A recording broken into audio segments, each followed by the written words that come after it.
Alright guys, I am in the third video of the How to Drip Your Car with Crochet series. What you're looking at here is a car seat cover, and I'm going to be showing you how I made it. I'm going to show you how you put these edges together so that it fits snugly around the car seat. If you've been watching my past series, then you know that I have been using just regular granny squares. I've just been changing the colors as I go. And so for the seat, I had to make it big enough to be able to cover my seat cushion. And so the size that I'm using just for the basic square, I haven't added on the siding yet. That's the part I'm going to show you how to do. But for my basic square, I came out at 1, 2, 3, 4, 5, 6, 7, 8, 9, 10, 11, 12, 13, 14, 15, 16, 17, 18. Came out at 18 rounds. And the way how my seat was measured, it was 18 inches wide and 19 inches long. So I end up having to add an additional line of granny squares at the top on my original cover. So I'm going to show you guys how to get into this. Okay, let's do that 9th row. That 19th row, I'm sorry. Going right into a corner here and chaining 3.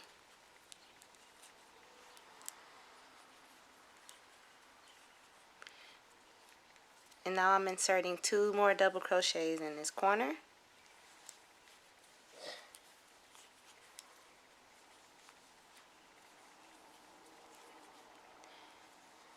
Chaining 1.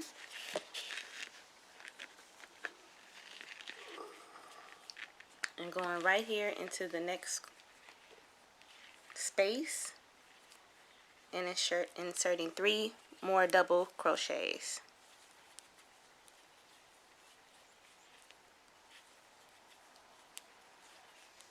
Chaining 1, and I'm going to continue all the way across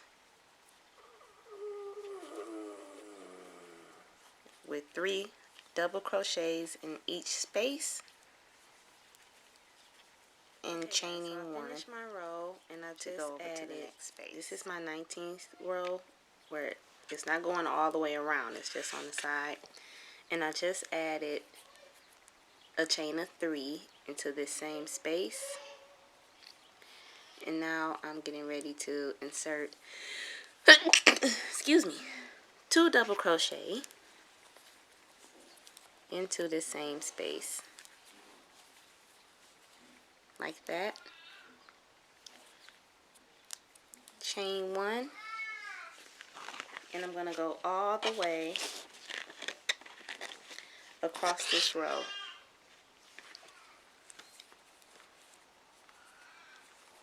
And I will meet you at the end.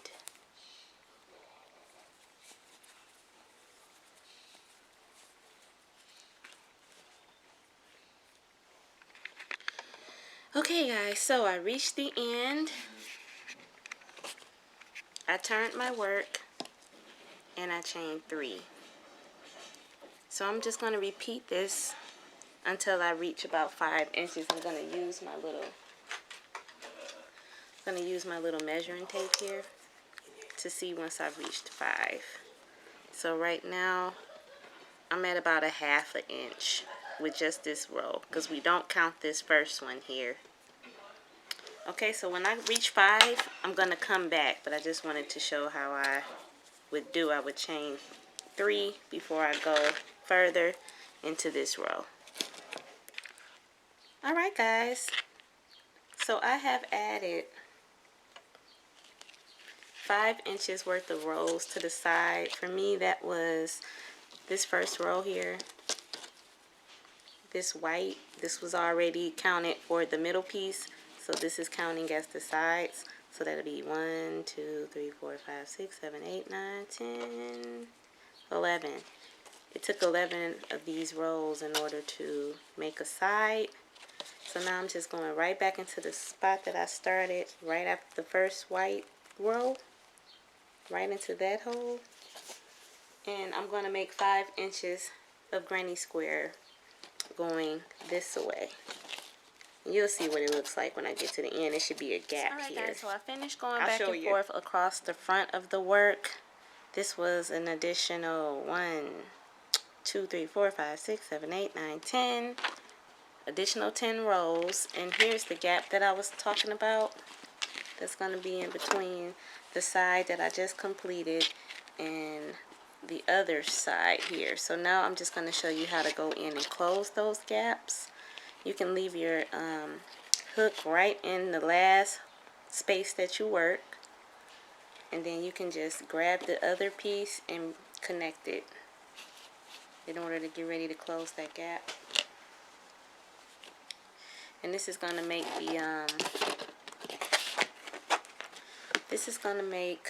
the cover cuff around the edges. So I'm just doing my famous slip stitch method that's going to leave it seamless so you don't see it on the outside. So I just taking the yarn, make sure you can see,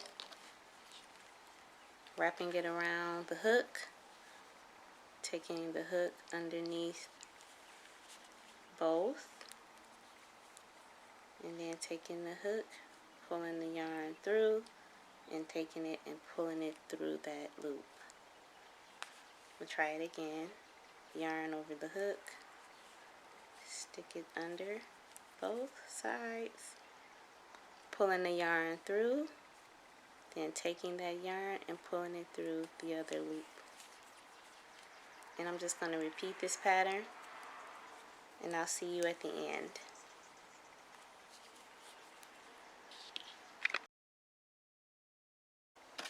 Okay, so I finished slip stitching all the way across, and this is what it's looking like. I'm going to turn it with that worked side and the inside, and that's going to create a cuff here.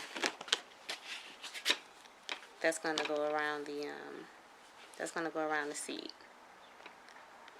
Okay, and you do that on both sides to close the cover, and I'm going to show you what the cover looks like.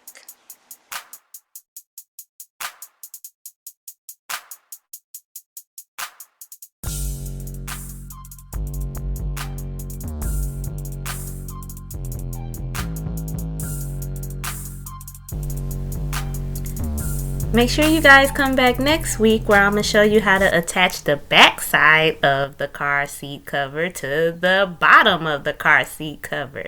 Yeah, blessings.